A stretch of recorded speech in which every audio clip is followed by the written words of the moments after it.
Shalom, selamat pagi. Sahabat, tema kita hari ini adalah kemenangan dalam Tuhan. Di dalam Mazmur 20 ayat yang ke-7 berbunyi demikian. Sekarang aku tahu bahwa Tuhan memberi kemenangan kepada orang yang diurapinya dan menjawabnya dari surganya yang kudus dengan kemenangan yang gilang gemilang oleh tangan kanannya.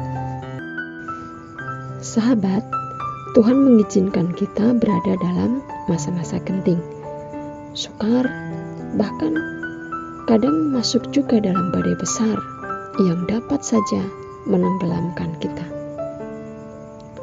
Namun kita perlu tahu bahwa Tuhan punya maksud dan tujuan mengapa itu semuanya terjadi dan menimpa hidup kita, yaitu supaya melatih otot kerohanian kita atau otot iman kita agar menjadi kuat, sehingga kita akan mampu bertahan dan menjadi lebih menghargai waktu. Tetapi masalahnya, kebanyakan dari kita tidak menyadari adanya persoalan yang datang. Biasanya kalau sudah terjepit dan sudah babak belur, kita baru mau berserah dan percaya kepada Tuhan. Namun sejatinya, bila kita menyadari Yesus ada di dekat kita, kita pasti akan menjalani hidup dengan tenang, penuh dengan keberanian untuk memenangkan setiap persoalan. Sahabat, roh yang ada di dalam kita akan terus mengerjakan kebaikan dan kemenangan bagi kita.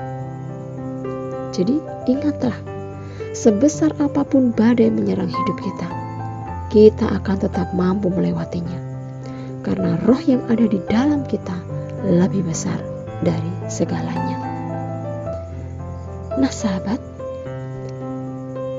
kita akan belajar langkah-langkah apa yang harus kita lakukan supaya kemenangan yang dijanjikan Tuhan tergenapi dalam hidup kita.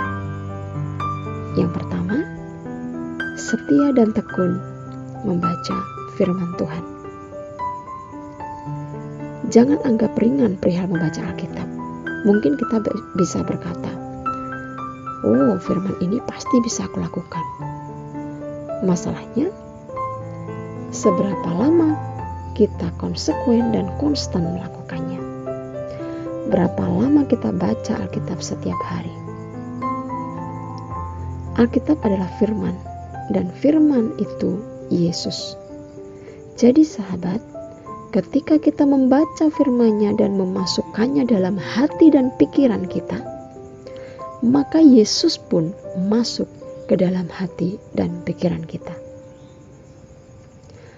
Lalu langkah apa lagi yang dapat kita lakukan?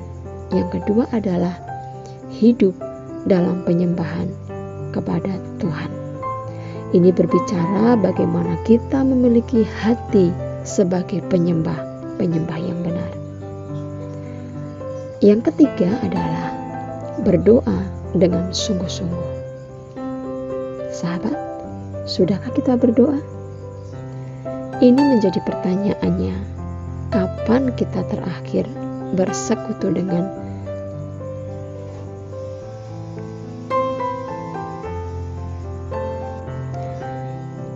Dan yang ketiga adalah berdoa dengan sungguh-sungguh. Sudahkah kita berdoa? Ini yang menjadi pertanyaannya. Kapan terakhir kita bersekutu dengan Tuhan? Di dalam kitab Yakobus 5 ayat 16b berkata demikian. Doa orang yang hidupnya benarlah yang diperhatikan dan didengar Tuhan. Yang ketiga adalah berdoa dengan sungguh-sungguh. Sudahkah kita berdoa? Ini menjadi pertanyaannya sahabat. Kapan terakhir kita bersekutu dengan Tuhan? Kita harus mengingat bahwa dalam kitab Yakobus 5 ayat 16b, doa orang yang hidupnya benarlah yang diperhatikan dan didengar Tuhan. Jika Tuhan sepertinya tidak memperhatikan dan tidak segera menjawab doa kita, bisa jadi itu karena dosa kita.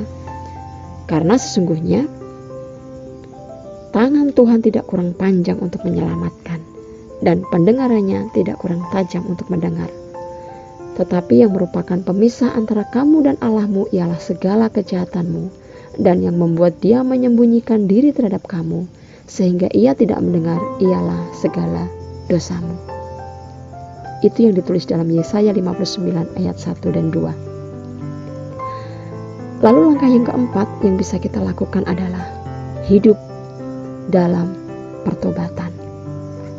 Bertobat berarti menanggalkan manusia lama, mengenakan manusia baru setiap hari.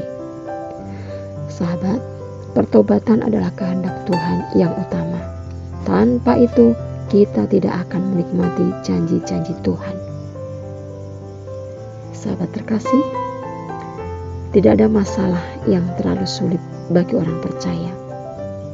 Asal 3 hal di atas yang sudah kita pelajari tadi menjadi bagian dalam hidup kita. Mari sahabat, kita belajar untuk terus tinggal di dalam Tuhan, di dalam persekutuan dengannya, sehingga kita kuat dan kemenangan di dalam Tuhan itu menjadi bagian kita hari lepas hari. Puji Tuhan. Demikian santapan rohani pagi ini, kiranya memberkati kita semua. Selamat pagi, selamat beraktivitas, dan Tuhan Yesus memberkati. Amin.